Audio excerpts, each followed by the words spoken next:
Team পাবো না, এটা কখনো ডোমেস্টিকে টিম পাবো না এটা চিন্তাই করিনি আসলে। আগের যারা ছিল ওনারা তো এখন নাই, আসলে তাদের কথা বলেও আসলে লাভ নাই। সো ওই সময়টাতে এরকমই ছিল যে কেউ জানতো না যে কখন সে কী কারণে বাদ পড়তেছে। বাংলাদেশ ক্রিকেটের বড় জয়গুলো যার হাত ধরে এসেছে তাদের মধ্যে যার নামটি আসবে মোসাদ্দেক হোসেন সৈকত। তিনি জাতীয় দলের বাইরে আছেন, বিপিএলও দল পাননি, এনসিএল খেলছেন। তার সঙ্গে আমরা কথা বলবো বিভিন্ন বিষয় নিয়ে। সৈকত, শুরুতে জানতে চাও, আজকে দারুণ ব্যাটিং করছিলেন, এনসিএল নিয়ে জানতে চাচ্ছিলাম ক্রিকেটটা কতটা উপভোগ করছেন, কীভাবে উপভোগ করছেন? ওভারঅল আসলে যখন এনসিএল শুরু করলাম ওই সময় থেকে তো ফোকাস করতেছিলাম এনসিএলে, যদিও দুটো ম্যাচে রান হয়নি। আশা করতেছিলাম যে হয়তোবা একটু ব্যাক করতে টাইম লাগবে। সো এখন পর্যন্ত সোফার আজকে পর্যন্ত ব্যাটিং ভালো হচ্ছে, আশা করতেছি এটা হয়তোবা বড় হবে ইনশাল্লাহ। মোসাদ্দেক হোসেন সৈকতের নাম অনেক জায়গায় জড়িয়ে আছে, বিভিন্নভাবে জড়িয়ে আছে। টেস্টে ১৭তম জয়, সেখানে আপনি ব্যাটাতে রান করেছেন। ট্রাই নেশন বাংলাদেশ প্রথমবার জিতেছে, একবারই জিতেছে, সেখানেও আপনি ভালো ব্যাটিং করেছিলেন। তারপরেও মোসাদ্দেক হোসেন সৈকত জাতীয় দলের বাইরে চলে গেলেন, কারণগুলো খুঁজে পেয়েছেন এখনও? না, আমি পাইনি। আমার কাছে মনে হয় যে আমার এইটুক, আমার নিজের টুক যতটুকু আমি বুঝি, আমার কাছে মনে হয় আমার এক্সপেকটেশনস অনুযায়ী আমি আমার পুরোটা দিতে পারিনি। বাট এছাড়াও অনেক কারণ হয়তো বা থাকতে পারে, বাট সেটা হয়তো বা আমি জানি না। সো এটা কখনো ক্লিয়ারও হয় নাই, বাট এটা ক্লিয়ার হলে হয়তো বা আমার জন্য একটু ভালো হতো, যেটা আমার ক্যারিয়ারের জন্য হয়তো একটু বেনিফিট হতে পারতাম আমি। আগে যে নির্বাচক ছিল, এখন নতুন নির্বাচক আছে, কী কারণে বাদ দেওয়া হয় একজন প্লেয়ারকে, কী কারণে টিমের বাইরে থাকে এবং তার সময়টা কীভাবে কাটে, সেসব বিষয়ে কোনো নির্বাচকরা কথা বলছে? বোর্ড থেকে কোনো যোগাযোগ করেছে আপনার সাথে? আগের যারা ছিল ওনারা তো এখন নাই, আসলে তাদের কথা বলেও আসলে লাভ নাই। সো ওই সময়টাতে এরকমই ছিল যে কেউ জানতো না যে কখন সে কী কারণে বাদ পড়তেছে। সো এই জিনিসগুলো হয়তো বা এখন চেঞ্জ হতে পারে, আশা করতে পারি, বাট এটা কখনোই জানি না, বা বোর্ড থেকেও কখনো ওরকমভাবে কারোর সাথে আমার মনে হয় না কথা বলা হয়েছে যে কী কারণে তাকে বাদ দেওয়া হচ্ছে, বা তাকে নিয়ে নেক্সট প্ল্যানটা কী, সে কোথায় প্র্যাকটিস করবে, সে কীভাবে ব্যাক করবে।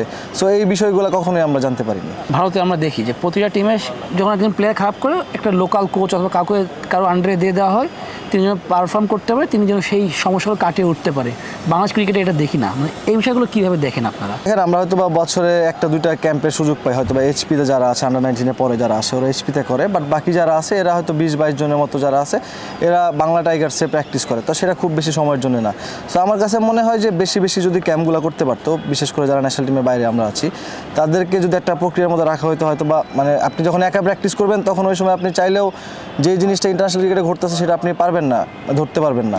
বাট যখন আপনি একটা ক্যাম্পের মধ্যে থাকবেন, একটা কোচের আন্ডারে থাকবেন, ওই সময়টা আপনার জন্য ইজি হবে যে আপনি ব্যাক করা। তো আমার কাছে এটা মনে হয় যে একটু বেশি কোচিং ফ্যাসিলিটিস বা প্র্যাকটিস ফ্যাসিলিটিস বাড়াইতে পারলে এটা আমাদের জন্য লাভ হতো। ফারুক ভাই এসেছেন দায়িত্বে, ফাহিম ভাইও কাজ করছেন, তিনি মেন্টর হিসেবে অনেক সময় কাজ করেছেন। তাদের সঙ্গে আপনার কোনো কথা হয়েছে কিনা? ফাহিম ভাই ডেকে আপনাকে কখনো কিছু বলেছে কিনা, কী করতে হবে সেটা কোনো একটা গাইডলাইন আপনাকে দিয়েছে কিনা? না, এরকম কখনোই কোনো কথা হয়নি আসলে, সত্যি কথা বলতে, বা এরকম কেউ কাউকে ডেকে কথা আমাদের কালচার আসলে নাই বলতে গেলে, সত্যি কথা। তো আসলে এটা হয়তো বা ডেভেলপ হচ্ছে এখন আস্তে আস্তে, মানে আমি শুনছি দু একটা জায়গাতে যে ডেকে ডেকে কথা বলা শুরু করতেছে। সো এটা যদি হয় তাহলে অবশ্যই পরবর্তীতে যারা আছে তাদের জন্য ভালো এবং আমাদের বাংলাদেশ ক্রিকেটের জন্য ভালো।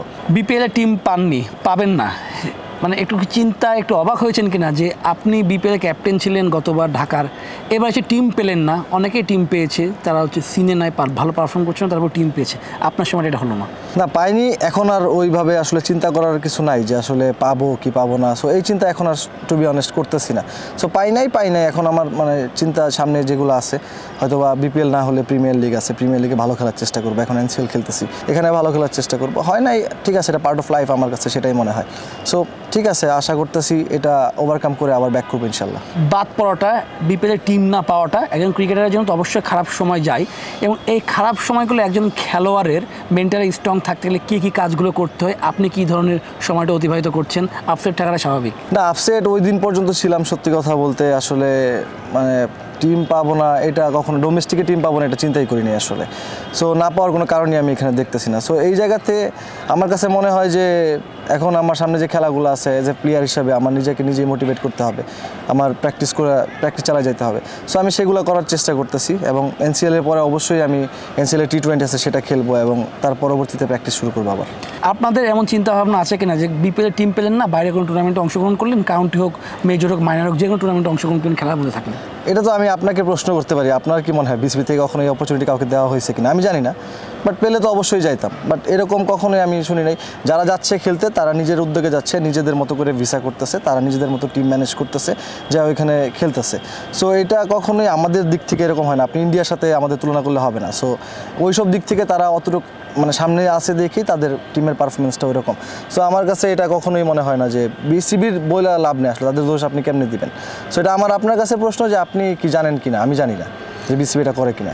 কাউকে এমন করলো না, করে তো অনেকে যেত এবং কাউকে মূল্যকে দেখিনি, আপনাকেও সেখানে নাম শুনছি না, কিন্তু এই বিষয়গুলো তো হওয়া উচিত এবং এই বিষয়গুলো হলো ক্রিকেটটা ডেভেলপ অবশ্যই হতো এবং আপনার বিপক্ষে অর্থাৎ আপনার পক্ষ যিনি ন্যাশনাল টিমে খেলছেন তারা আপনার অ্যাভারেজ দেখলাম প্রায় কাছাকাছি, তারপর আপনি জাতীয় দলের বাইরে এবং ঘরোয়া পারফর্মটা বাংলাদেশ ক্রিকেট থেকে বলি এবং নির্বাচনে বলি কতটা ফলো করে? এখন তো দেখতেছি ফলো করতেছে, এবং মানে যেটা হয় নাই আপনি যেটা বললেন যে আগের বোর্ড সেটা করে নাই, বা আগের যেটা হয় নাই সেটা তো আসলে বলে লাভ নাই, সেটা আপনি সারাদিন বললেও সেটা হবে না। বাট নতুন যারা আছে আশা তো করতে পারি তারা হয়তো বা এই প্রক্রিয়াগুলো চালু করতে পারে। সো যদি করে তাহলে অবশ্যই প্লেয়ারদের জন্য ভালো এবং প্লেয়ার লাভবান হবে, আলটিমেটলি বাংলাদেশ ক্রিকেট লাভবান হবে। সাদত হোসেন দীপু কিন্তু এবার এনসিএলে সেভাবে রান করেনি, অথচ অন্য রান করেছে, পিনাক রান করেছে, অমিত রান করেছে এবং অনেকেই রান করেছে, কিন্তু তারপর সাদত হোসেন দীপু কিন্তু ওয়েস্ট ইন্ডিজ বিমান বসে শান্ত জায়গায়।